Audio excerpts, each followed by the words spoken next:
And I know I have a different background than usual. I'm actually in a taxi cab. I'm going from LA Airport to LA Live. I'm going to be at the IDEA convention. I'm very excited. It's this weekend, and I'm presenting on a couple panels on leadership. So, yay, IDEA. Very excited to go.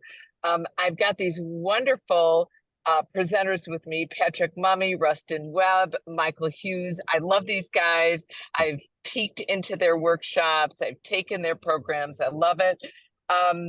Rustin, oh, and by the way, I'm Sarah Cooperman. I'm the CEO of SCW. I always forget to introduce myself. I think it's psychological. Okay. I am not worthy. Rustin Webb has over 24 years in the fitness industry. He holds a master's degree in human movement. He founded the Mobility Recipe and is a revered certificate. It's a great certification for fitness pros. And he's got transformative programs targeting knee, back, shoulder pain, etc. He also owned a successful gym for 11 years, which is really kind of cool. We've got Patrick Mummy with us. He earned a baseball scholarship to San Diego State University. He graduated with a degree in athletic training. He founded Symmetry for health and was awarded a patent. He's got this really cool program where you measure your hips and it looks at your rotations and everything. I did it. It's really very cool. And of course, he wrote this fantastic book, The Physics of Pain, Becoming Pain-Free. And then we have my friend Michael Hughes. He's the founder of Gymnazo, okay? And he holds a degree in kinesiology, and he's a fellow of applied functional science and certified as a multidimensional movement coach, a functional coach, a blah, blah, blah. He's got a million things in here. And Michael's mission is to elevate the industry standards for what quality looks like for a trainer. So I'm very excited today. We're going to talk about beating back pain from the ground up. And I'm not sure if you guys see her on this, but we have Amber Toole hiding in the background because I am in a taxi cab. And Amber is a brilliant woman who owns a fabulous, very successful boutique studio. And she always helps us out if I'm unavailable for our webinar. So we love you, Amber. Thank you for hanging in the background here, girl. So I'm going to start with the broadest, most difficult question that these guys and I just don't care. It's what are some common movement dysfunctions or muscular imbalances in the kinetic chain that contribute to chronic back pain, and how fitness professionals effectively address these issues? We could just talk about that one question. Rustin, I'm going to start with you, honey. So what do you think about common movement dysfunctions, muscular imbalances? How does the mobility recipe deal with this?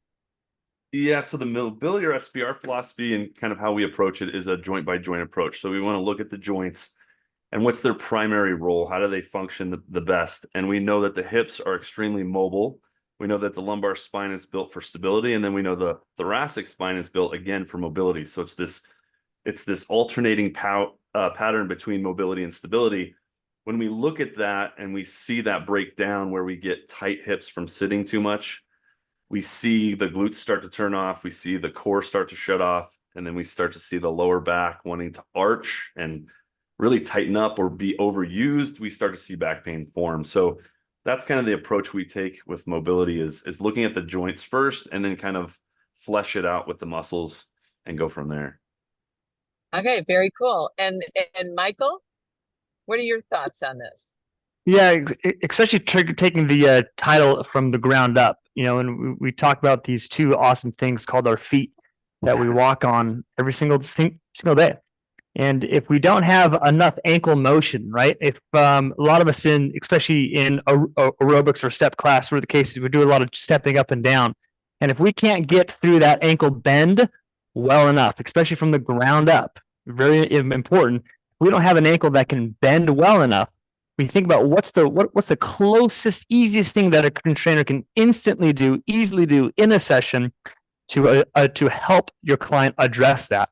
And it's really going after the muscle that helps with that ankle bend. Now there is the gastroc muscle that really helps that, but in reality, when the ankle bends, especially in step classes or any sort of aerobic kind of group fitness, the knee's bending too.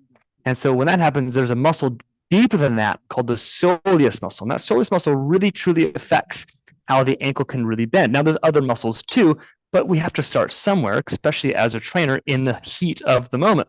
So what you can do is you can grab a simple foam roller. If you have one, you can stop the session ideally if you're a one-on-one trainer. But if you're in group training, well, you're not going to tell that person to foam in the middle of the class, but you can at least give them something to do after class, knowing that you're on stage and you're not really going to go address that person in the session anyways. But after class, say, hey, sit on down, put a ball on that kind of calf. Now, it's not way up by the knee only. It's actually kind of more down towards as it gets towards the bottom of that leg. Now, there's a lot of foam rolling techniques. I won't be able to cover it because Sarah will cut me off. But starting with that process of loosening up that connective tissue and then stretching that muscle, some sort of wedge, you have that step in your step class, bending the knee. It's very important. We got to bend the knee and then not just taking it into a forward drive, but also taking your body into a left and right drive and a rotational drive, because that's how the calf actually works. You can use it also on a yoga block the same way. Drive the knee forward, get that into a basic stretch, left and right motion. I'll show you from your camera view, left and right, and rotational. Because if you can get those fibers to work in all the ways that they actually do work, because they don't just work in one plane, you can start to address those different spots. Now, again, that's not going to solve every problem. And that's great. I love that we were able to see the exercises too. Patrick, before we turned the camera on, you were chatting about, like, I really like this, how you talk about starting from a baby, right? And then you go up to basically how we screw ourselves up as we age. Yes. Yeah. So really, I think our philosophy is looking at the entire body, right? You can't compartmentalize the body. It's all connected. And what we tend to do as trainers or group fitness specialists is we take gravity for granted, right? We know that it's there, and we know that every body that's coming into either our personal training session or our group session, that people are coming in, they're walking around that force, but we don't really truly understand the totality of how the body is supposed to react as a whole around that force. So your first year of life is really the blueprint that I believe that we all should pattern ourselves after. But the only way you can understand whether you've maintained that proper blueprint that first year of life is by assessing. And if we don't assess, then we're just working on the knee, we're working on the foot, we're working on the hip. That's great, and you need that mobility. But if we can't put a mathematical patterning, explanation, validation to all of it, then we're shooting in the dark. And the reality is that what we should be responsible for as trainers is to not only educate our clients, but also let them understand what they need to be doing on a daily basis to reverse those negative patterns.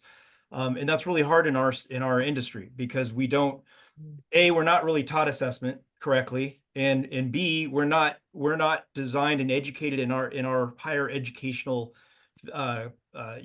industries to get people to be proactive and make them be responsible on a daily basis beyond what we're doing with them one-on-one, and hold them accountable on it, right? So you have to educate in order to understand what to correct, and then you have to motivate to empower. And that is the philosophy of symmetry. And it's hard because what's happening in society today is that somebody gets injured, they run to a doctor, and if they're lucky, they get thrown to a physical therapist who only sees them a couple times, and then they're tossed on us.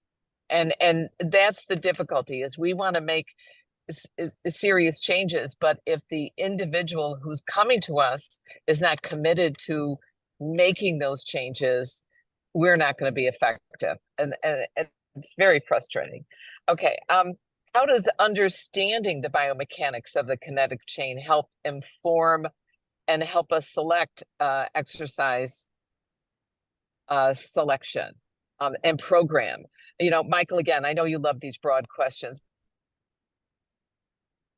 So understanding biomechanics, how important is that, and how can we make those changes? I think if you want to be the best trainer that you can possibly be to serve the client in front of you the best way that they can, you have to understand that the system of our muscles and the kinetic chain, there's always more to what the education teaches us. We'll go from the glutes, for example. The glutes, as from a contraction standpoint, they will extend the hip. They will pull the hip essentially in a forward position, or if you're on the ground in cases, they'll bring the leg backwards. But in reality, they do two more very important things. They also are going to essentially bring the hip from an inside position to an outside position. And probably the most important piece that any trainer should really understand, and wish I understood this, is they actually externally rotate the foot, but they don't externally rotate the foot from this perspective. They externally rotate the body over the foot from this perspective. But that's still only half of the equation, because no muscle can essentially contract without first being turned on from the opposite way.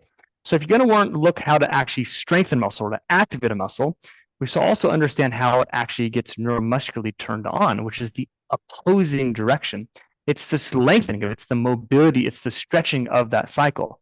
So the glute has to go through this shortening, which is great. So from the anatomy perspective, the biomechanics of the glute and the hip, we have to understand that it's going to contract, but it can also lengthen through flexion. So going the opposite way. So if I really want to turn on the muscle on, yeah, I can squeeze it, but function will say I actually want to do the opposite to that piece too, as well. And I don't want to just bring the leg out. I actually want to bring it in. So I can, again, lengthen it. Just like any bow and arrow, how does an arrow get shot out of a bow? You pull the bow backwards first. You don't push it forward, you pull it back first. And then the most important one, any trainer listening to that, if we want good glute motion in function, it's not just focusing on the external rotation, it's actually focusing on the internal rotation. Functionally, as my foot isn't connected to the ground, since that's what this is all about, when the foot hits the ground, in a sense, we have to go to the internal rotation. So if we lose those abilities, we lose the butt. If we lose the butt, we lose a lot. We lose the butt. Yeah, if you could package that. I've heard about it. Yeah, Patrick, no comments there. Thank you, Rustin. All right. So Michael, thanks for that. So Patrick, what the biomechanics of the kinetic chain for exercise selection? Yeah. Lots of words. I will I'll give you this story. When I was at San Diego State, my biomechanics teacher was this guy from England. Of course, all the girls loved him because of his accent. He had a nice beard and he had a broken leg at the time, which made him even more sympathetic. But as I recall what I'm doing now, and as I recall back then what I learned, we never once talked about static structural holding as it pertains and affects the biomechanics of the body. So when I talk about movement, right, which we go into our second phase of our program and talk about functional training and functional movement, you have to understand that, again, the body is a total mechanism, and it's more than just muscles that move you. It's muscles that hold you and muscles that move you. And there's a literal blueprint to this whole process. So you can diagnose and you can research biomechanical movement on a lot of people. And what you're going to find is that not everybody's the same.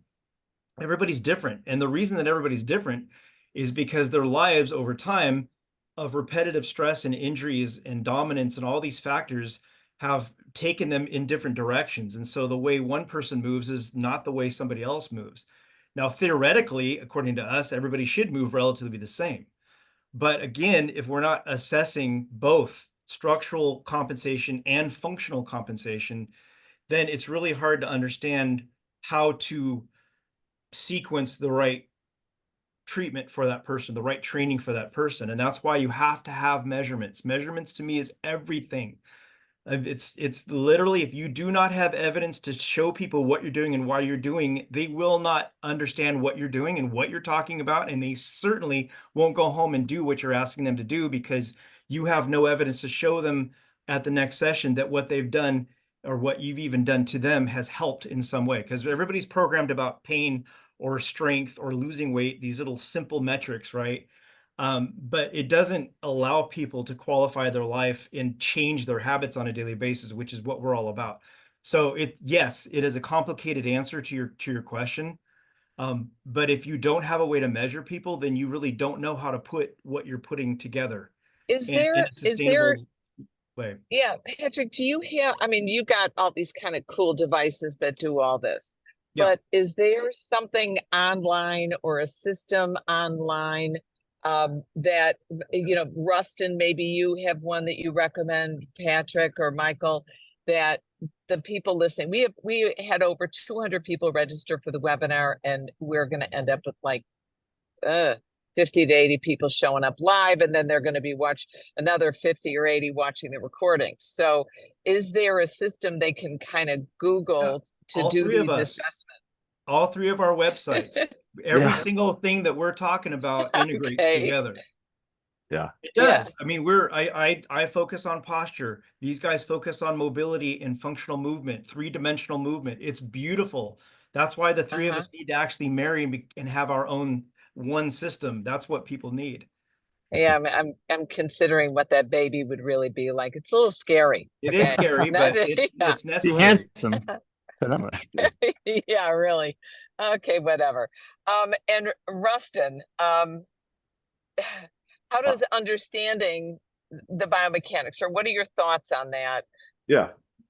I'm gonna have a shameless plug here. Similar to Patrick, right? We have assessments on mobility. We want to look at mobility within the joints, where we're trying to help and affect the client. So we teach our Fit Pros how to do that, right? Those assessments are very valuable to how well they begin, how much have they opened up. So we have that. But to kind of go back to Patrick Mummy's point on childhood development, we have a program in the mobility recipe, one of the suite of programs called the back pain solution. We literally teach, and anybody listening, I recommend looking this up. You could Google it, and I don't know if you'll get the best version of this on YouTube, but look up upper extremity flexion rolling, upper extremity extension rolling. Look up lower extremity extension rolling or lower extremity flexion rolling. Those are exercises. We have follow along exercises within our back pain program to take clients through this so that they can regain these basic movement patterns again. And like Patrick said, I totally agree. Throwing them upright or throwing them on the ground, it just depends on the client. There's so many different reasons why somebody will have back pain. We're looking at this from a broad spectrum, but if we can regain the movements that we know that they should have and have mobility in the areas that they should, we can start to affect that pain in a positive way and negate it. So it gives us a chance to fix those situations. But yeah, look up those movement patterns. Those are really good exercises where you're just getting them on the floor and getting them to roll again as if they were in their infancy and starting to move. And they'll know, and if they do it right, they'll realize how hard it is to gain that movement back. Yep. From what we've done at sitting at a desk and all these different things. But yeah, that's what I would say. But yeah, check out the back pain solution at the mobility recipe. That's something that we address as far as just regaining basic movement patterns. Okay, That's very cool. Good shameless plug. Yeah, you like that? It's good. You're just jealous. You're just No, jealous. I am jealous. Here we go. So we've got, how can movement compensations impact spinal health and contribute to back pain? So how do these compensations, what happens, I know we know when we're seated and all the time we get tight hip flexors, but what is going on with the spine during something like that? And what are some routines that we could implement? Like, I know for me, every 30 minutes, I have to stand up. Okay. I just have to stand, and I try to stand up a little bit more often than that and literally stretch and then scoot back down to my desk because I kind of live in a seated position. So, Michael, what can we do for that? Some practical tips for integrating some of these, some of the compensations, spinal impact. What's going on there? Sure. So, talking to fitness professionals and really understanding that the thoracic spine loves movement. It loves flexion. It loves extension. It loves lateral flexion, right, left. It loves rotation, right, left. And when it can't do that, When this spine area here, these 12 segments, relatively speaking, can't do these functions very well, the body's so awesome, it will still do it. But this section won't do it. And we're just going to talk about lower back pain. That is the symptom. It's essentially forcing the lumbar spine to do it. And the lumbar spine loves to do essentially forward and backwards, just to keep it simple. And it hates a little bit to go left and right. It can do it, but kind of chunks its way through it. But it really hates to rotate independently of each other. So I want you to think about putting your knuckles together, about how the lower back works. Knuckles together and you spin your top and bottom. That's rotation. The lumbar spine is fine with that, as long as the pelvis is doing it too, and the hips are doing it too. But when they start to do that the opposite way, you're on the ground. Your back's in spasm, basically. But the thoracic spine loves to do that. So how do we say thoracic spine, you're in a chair all day long? How do you stay, in a sense, a good spot? Well, you can do a chair-based drill. So since the spine loves to do everything, essentially, let's give it a drill to do everything. And the spine can work in two major ways. It can move in infinite ways, but it also do in two major ways. And it's called coupling. Coupling is a fancy word of taking one plane of motion and pairing it with another plane of motion. So if you like to golf or like to throw things, right? Balls or bats, whatever the case is, sometimes you throw a golf club. That's okay, right?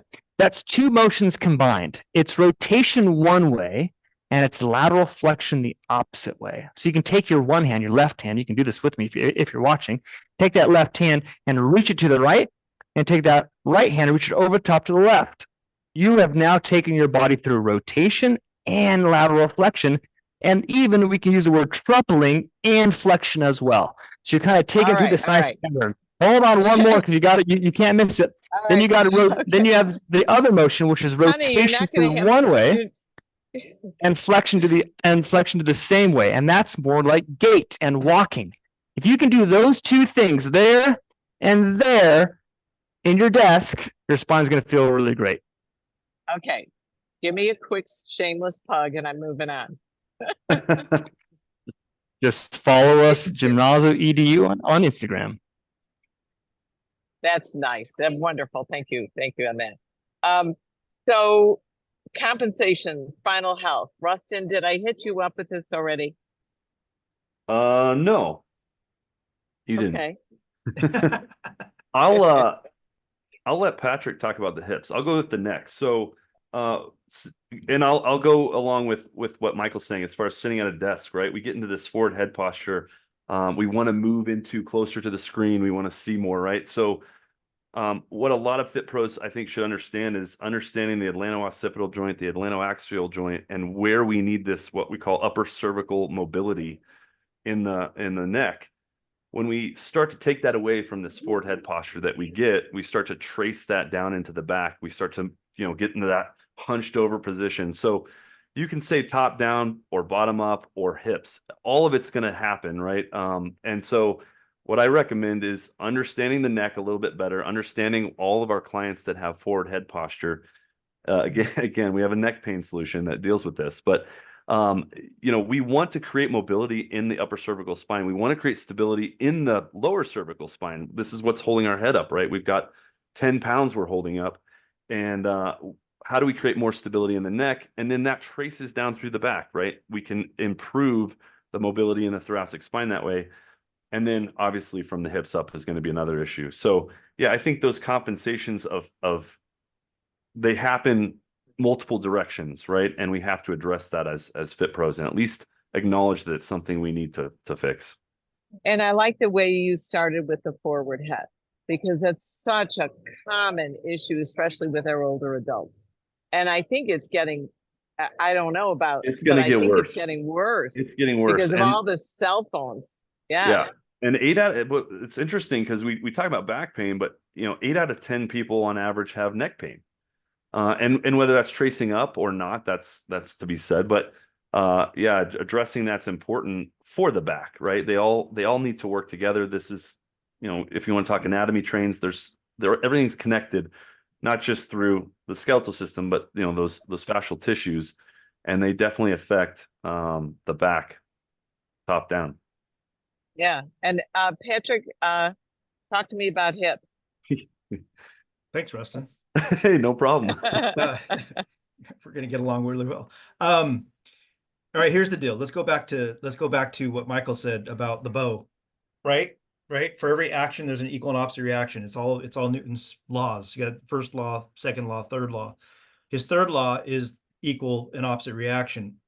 If you take a look at the human body as it was intended, which is to be standing, right? Your passenger unit, which is your spine and all your ribs and all of your organs and your head on top, which can be 10 to 12 pounds if you watch Jerry Maguire, is 70% of the total body weight, right? What? Now, yeah. So if you're taking a look at that, 70% of your body weight is literally supported by one spine structurally attached to your pelvis. That is the beauty of the human body, is the ability for us to have this mobility in your upper body. But your upper body in mobility is only as good as the foundation it sits on. And when you're sitting for a career, you take this beautifully leveraged pelvis that's tilted forward at a 10-degree tilt, which is what our research has shown, and you literally pull it back for hours, days, weeks, months, and years. And so when you try to stand up, there's no way your body understands that extension anymore, and everything starts to compress. And I always tell my clients this: I don't care what you've been diagnosed with, because there's 50 million diagnoses out there. Why? Because we can code it and put a value to it and charge you. That's how the reactive medical model works. It's pathetic, but that's how they make money, right? But in the real world, when you're talking about your structure and how you sit all day long, you're not facilitating not only function, but you're not even facilitating the muscles that are trying to hold the skeleton. Your spine in our design in today's society is terrible. It's absolutely terrible. The skeleton and the way we're designed is not designed at all for the technological perspectives that it's put into on a daily basis, because we were designed to move all the time, three-dimensionally, from the time we were able to until the time we die. So we're constantly fighting gravity in a way. And so if your pelvis, then what's the first thing I measured with you, Sarah, when you first came in? My Remember? hips, my Your pelvis. hips, right? Was your Yeah. hips level when you're standing? And I do this Yeah. in all my classes. Everybody stands up, and there's never been one student where when we've done this that had level hips. Everybody has one hip that's higher than the other when they're just standing. So do you think that's going to affect rotation? Absolutely. You think it's going to affect flexion extension? Absolutely. You think it's going to affect abduction adduction? Absolutely. Okay, Right. so I'm going to ask you something about that. Sure. No hips are even, right? And then they put a heel lifts in for people. How does that help? It's temporary. Okay, It's wait a minute. crutch. Rustin's laughing. It's a He's crutch. got to No. answer that. No, I so many go. I agree with you, Sarah. It's a problem when people are wanting to fix it with a crutch, with a Band-Aid. It's bad. I struggle seeing that take place. Yeah. Yeah. And then Patrick, what do you think happens Yeah, with that when they? I'm not against lifts. I'm not against braces. I'm not against surgery. I'm against everything not trying to prevent having to use those things. Mhm. That's what I'm against, Okay. right? So everybody could avoid surgery. 95% of surgeries can be avoided. That was an article written in the LA Times. Yep. But people won't do, and doctors won't give people to people like us, this panel, to do things to actually get their body to reverse and become normal again. That's a whole nother conversation. Michael, you were going to contribute? Yeah, I mean, there's two types of problems, and whatever Patrick you said is correct. Russ is correct as well. You know, if there's a structural problem, a heel lift's amazing. If you have a literal bone shortage on one side or the other side, then you better get a lift. Yeah. You know, but if it's a functional problem, meaning there's connective tissue that's an issue, then it's just it is a Band-Aid. And Band-Aids are great for the short term, but they should not be relied upon the long term. You got to figure out what the source problem is. Amen. And yeah, so Yeah. All right. Very cool. Very cool. So what are some practical tips? What are some practical tips? There's a lot of talking going on. Okay. What are We some can't hear practical Sarah, tips for? You can't hear me? Oh, you We can't can't hear hear that me. talking. Oh, No. perfect. Okay, great. What are some practical tips for integrating corrective exercises targeting the kinetic chain? So, are there some like daily exercises like Rustin, when you were talking about the neck, something I do while I'm driving is I push my head against the headrest, Yeah. and that was given to me by my physical therapist. I thought, oh my God, that's so practical. And I've got a goal, just Yep. to look like a turkey, but I got a goal here, and I You have know a double and chin. yeah, thanks for that.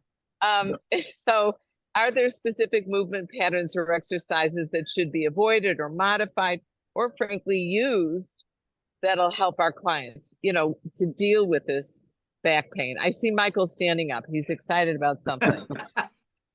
Well, when I got the space, let me use it. Please. There are unlimited exercises. So Yeah. what we tell you is going to be a spectrum of the opportunity.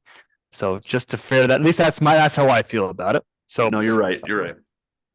in terms of upright function and in terms of going after the kinetic chain, as many parts as we possibly can, and more speaking towards older populations, this is a recommendation. Single leg balance, toe tap, reach in front of you, body goes into relative extension, toe tap, reach behind you, body relatively goes into flexion. You can put the hands to leverage that to make it harder. You can hold on to something to make it simpler just for the sake of it. Then taking it to the left, body relatively goes into an abduction and a lateral flexion. Reaching off to the right, body does the exact opposite of what I just said. Rotation to one way, I go into relative external rotation, relatively speaking, and then relatively internal rotation. So you can basically go through a three-dimensional single leg balance reach with bilateral hands overhead and going through that pattern if you want to, or we can just dumb it down and make it, not dumb it down, that's the wrong phrase, or simple it down to make it more safe. You can also float that foot for different variations. But in terms of a kinematic chain, hitting all the pieces, making sure every single joint's moving and every single possibility in a pure plane, that's what we would recommend. All right, very cool. And somebody threw a question in the chat, really like it because it's my issue. What about scoliosis? What do we do about somebody with scoliosis? Patrick Mummy, who worked with me on hello, wake up, buckwheat. There's two types. There's two types. Those people don't understand that there's two types of scoliosis. There's functional and structural. Structural you're born with, and functional is what 99% of the society has. It's a derivation of your compensation patterns. One hip being higher than the other, there's no way your spine's going to stay straight on a foundation that's not level. So people who have structural scoliosis also have functional scoliosis because you can't have one without the other. So what we do is we take care of all the functional issues and help to correct from the pelvis through the spine and everything else as much as we can to stabilize the structural scoliosis, right? But Kelly Roberts, she's a famous with the SCW and Schwinn and everybody else, is my poster child because her back changed 10 degrees by doing the symmetry program in a year's time. And she has structural scoliosis, and her doctor couldn't understand what the hell she was doing because he had never seen that done before. So when people who have scoliosis think that they can't correct it, you can on some level. Okay, very cool. Because my back was started with the dysfunction from birth and my hips are all messed up, but then try to have 4 kids, always holding them on my left hip, and trying to do everything else with my right hand, and my whole back just didn't, and how do you deal with that, Rustin, when you're dealing with a client? Because we're still moving, we're still able to do things. So how do we keep our function and mitigate the pain? So this kind of goes back to what Patrick Mummy's saying. It's the developed scoliosis is where we go back to how do I just regain those functional movement patterns back? And I look at that as more of a symptom than like a root cause, right? The scoliosis isn't the root cause if they weren't born with it. So now we're looking at how do I just regain the function back and then let that symptom reside or get better to some degree, like Patrick was able to do. So we do the same thing. How do I open up the hips? If I have somebody with some pain, they're barely getting out of bed, don't even want to like spin around on a foot. They might move from the floor first. So maybe we just start with getting some pelvic tilts back and getting some movement in the hip. Then we start with maybe some knee drops and getting some external internal rotation of the hips. So how do I start to regain basic patterns back and start to relieve that over time? It's not an overnight thing.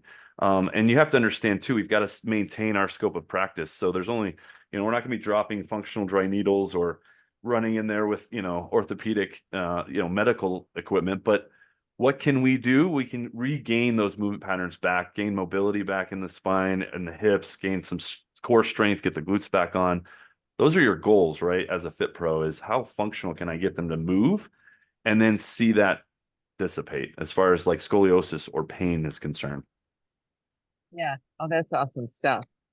Are there specific movement patterns, Rustin, that can be, I know you love assessments. We all love assessments, and you've got those, assessment strategies, but are there specific movement patterns or exercises that should be avoided or modified for clients with chronic back pain? And I know it's such a broad question, because there's neck pain, there's thoracic pain, there's lumbar pain. Pick a pain. Yeah, so we can stay with back pain. I'll just give you I'll give you a broad, since it's a broad generic question, I'll give you a broad answer. In our gym, one of the things that we taught was, if you can't touch your toes and your glutes don't work, you shouldn't be doing a deadlift. Because we need functional movement through the hips and we need the glutes to activate. Otherwise, we're going to see what we call synergistic dominance through the deadlift. And that means we're going to start compensating with the lower back. We're going to start pulling in areas where we shouldn't be pulling. We don't have proper hip function, or we have dominance in the hamstrings, things like that. So we wouldn't put a client with back pain in a deadlift, at least like a bar. We would move them through something more basic and move them into maybe a single leg pattern, and then get them into a double leg pattern. So we'd pull them back, like Patrick talks about, pull them back into basic movement patterns and then move them back up to that. And that way that we move out of that pain, and then we can load them properly and actually kind of permanently move better through the movement. Yeah, so build it gradually. Build it back from the, Right, which that's excellent. And Patrick, I got a question on stenosis. Yeah. And I thought that was very intriguing. Stenosis is when you get isn't it when you get a narrowing of the spinal column, and it creates immobility. Yeah, specifically the foramina, but again, it's compression. That's what people don't. Right. People don't understand that muscles hold and move bone. Without bones, we're a pile of organic material piled on the floor, right? The bones act as levers for the muscles, ligaments, and tendons to actually function and hold. So the purposes that our body uses is literally, again, talking about gravity. And if your body isn't able to hold leverage around that force coming down, if we can't hold ourselves up and move effectively around that force, then what happens to the joints? They lose space. So you lose nerve innervation, you lose blood innervation, you lose hydration, and then all of a sudden you start getting diagnosed with all these different things like stenosis and bulges and herniations and degeneration and blah, blah, blah. It doesn't matter. There's no room. There's no space. So how do you create that? That's why the three of us are on this panel, because muscles are everything. Without the muscles, again, we're a pile. And the quote that I always use is from Plato. He did a whole study on the body and pain specifically, and he has a quote that says, "The most beautiful form of the human body is that which moves with the least amount of energy." So if you're literally extended up against that force of gravity as optimally as you can and three-dimensionally balanced, then every single system, all 12 of your systems, are going to be optimized in terms of being able to move and process data and everything else that you're doing, breathing, pumping blood. Everything operates on how well your muscles are working together as a unit. Okay. And Michael, how would you address that stenosis question? Like, is there something specific exercises or modifications that you would do if you got a client with stenosis? And can you explain what stenosis is? I could show you. Yeah, great. I mean, to try not to repeat what Patrick said and add more to it. in a sense, right? You have these cool little gaps where these little nerves sneak on through, right? And this nerve is this yellow thing. That red one is actually a bulging disc, as an example. So, but basically, these nerves, they sneak through that little hole, that little opening. And it is just a fascinating thing. Like, as Petra was mentioning, space. There's really nothing in our body that's just open cavity. Our lungs at times, but the space is always taken up, So whether it be fluid or whatever the case is, so we don't really have a whole lot of margin. So as we start to get, let's say, a spine that likes to just hang out a little bit more laterally flexed, right? Just likes to hang out that way. Maybe a functional scoliosis, or just the way they like to sit, because they like to drive in their car one way and they just hang out there a little bit. Well, if you start to kind of hang out, that space starts to close down a little bit more and a little bit more and a little bit more, or a stenosis in a sense, or any sort of other dysfunction.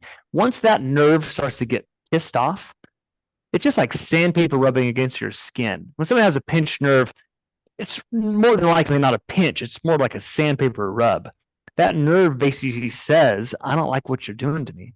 And what the cool thing about a lower back spasm from a narrowing of a space, I want like people to understand this, is that when your lower back spasms, it's actually saying, I'm going to protect the most important thing I have, which is my nerves. Muscles are important, not taking away from that. Bones are important, not going to take away from, but nerves, it's kind of the whole that, we're just a pile of bones and muscles without nerves. And we can keep talking about physics and how that all works too. So muscle spasms is basically the body saying, I'm going to protect you because you're writing checks I can't cash. So whenever you get a muscle spasm and your back gets thrown out, thank your body and go hire one of us or another fitness professional that understands why it happened, not just what happened. Next time you get a muscle relaxer, say, no, thank you, but no. You got to do something more than that. Okay. I love that. Yeah, I love that. And Rustin, is there anything specific you do with any of your clients if they have stenosis going on? Well, first of all, Michael, I like the Top Gun reference. That was good. Thank you. Yeah. Yeah. I mean, we obviously want to create, I'm looking at posture, right? I'm looking at the intrinsic stabilizers of the spine. So how do I start to create better posture and activate those intrinsic stabilizers where I'm more stable? So, exercises, again, this is going to be solely based on the client I'm looking at and what kind of posture I'm looking at. So on a postural assessment, like what Patrick teaches with symmetry, is huge. When you start to look at that, like stenosis or just back pain in general, I'm plugging Patrick, but what I teach in the mobility recipe is look, as soon as you have an asymmetry, you're better off. Let's say you have a really bad asymmetry on one side and a not too bad of asymmetry on the other, or a bad functional movement, but you make this one worse and it equals this, and you have crappy symmetry on both sides, you're less likely to get injured, which is crazy because just that asymmetry is where the injury rate goes up. So however I can create better symmetry through the spine and through the body, I can actually lower the injury rates or pain. And so, yeah, from a general standpoint, I'm looking to create symmetry, me through mobility, but what Patrick does and even what Michael does through just three-dimensional movements and functional movement patterns. Oh, that's great.